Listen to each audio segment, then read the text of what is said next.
নমস্কাৰ স্টুডেণ্টসকল, সকলোকে job master Assam চেনেলটোলৈ স্বাগতম জনাইছোঁ। আশা কৰোঁ সকলোৰে ভাল। ভাৰতীয় উপকূলৰক্ষী বাহিনীৰ নতুনকৈ 630টা পদ মুকলি হৈছে। আহকচোন পদখিনিৰ বিষয়ে বিতংভাৱে আলোচনা কৰোঁ। ভিডিঅ'টো আপোনালোকে অলপো স্কিপ নকৰাকৈ শেষলৈকে চাব, তেতিয়াহে ভালদৰে বুজিব পাৰিব এই পদখিনিৰ বাবে কোৱালিফিকেশ্যন কিমান লাগিব, জবৰ লোকেশ্যন ক'ত হ'ব আৰু চেলাৰী কিমান হ'ব।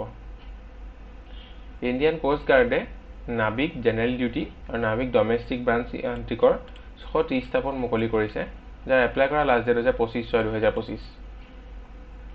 ইয়াৰে নাভিকৰ জেনেৰেল ডিউটিৰ বাবে 520টা আৰু নাভিক ডমেষ্টিক ব্ৰাঞ্চৰ বাবে 50টা, যান্ত্ৰিকৰ বাবে 60টা পদ মুকলি হৈছে। নাভিক জেনেৰেল ডিউটি আৰু ডমেষ্টিক ব্ৰাঞ্চৰ বাবে এজ লিমিট দিয়া হৈছে মিনিমাম 2004 to 2008। যান্ত্ৰিকৰ বাবে দিয়া হৈছে 2004 to 2008 ভিতৰত। লগতে আপোনালোকে এজ ৰিলেক্সেশ্যন পাব। Upper age relaxation of 5 years of SC, ST and 3 years of OBC candidate in if applicable, only if posts are reserved for them.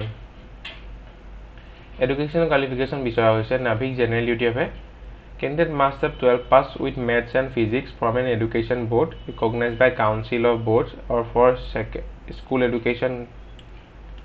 candidate গৰাকীয়ে ক্লাছ 12ত maths আৰু physics থাকিব লাগিব আৰু এখন এডুকেশ্যন বোৰ্ড ৰিকগনাইজ কৰা কাউন্সিলৰ পৰা পাছ কৰা হ'ব লাগিব।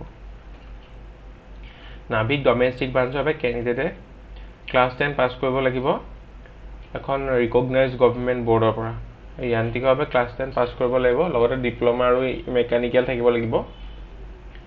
লগতে আপোনালোকে electronics, telecommunication, radio' power, engineering বা 3 পৰা 4 বছৰ এপ্ৰুভ ইণ্ডিয়ান কাউন্সিল টেকনিকেল এডুকেশ্যনৰ পৰা চাৰ্টিফিকেট থাকিব লাগিব।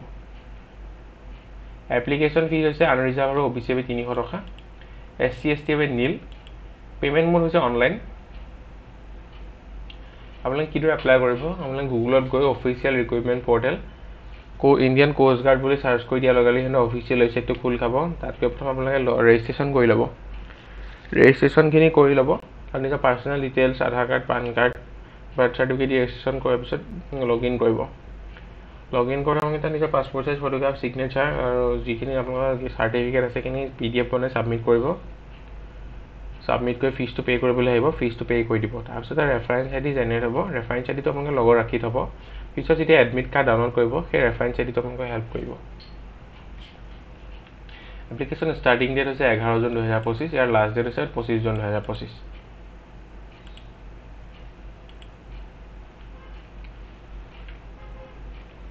এইখন হৈছে ইয়াৰ অফিচিয়েল নটিফিকেশ্যনখন। মই যিখিনি কথা ক'লোঁ গোটেইখিনি ক্লিয়াৰলি মেনশ্যন হৈ আছে।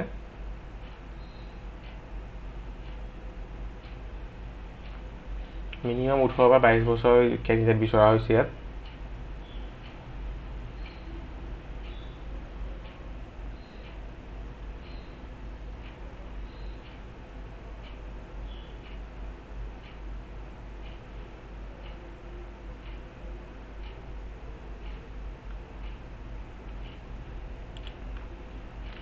ইমানখিনি আছিলে ভাৰতীয় উপকূলৰক্ষী বাহিনীৰ মুকলি হোৱা 630টা পদৰ এটা ডিটেইল ডিছকাশ্যন। আশা কৰোঁ আপুনি ভিডিঅ'টো চাই ভাল পালে। যদি ভিডিঅ'টো চাই অলপ হ'লেও লাভজনক হ'ল বুলি ভাবিছে তেন্তে লাইক কৰিব, লগৰ বন্ধু বান্ধৱীৰ সৈতে শ্বেয়াৰ কৰিব, লগতে চেনেলটো ছাবস্ক্ৰাইব কৰিবলৈ নাপাহৰিব। ধন্যবাদ।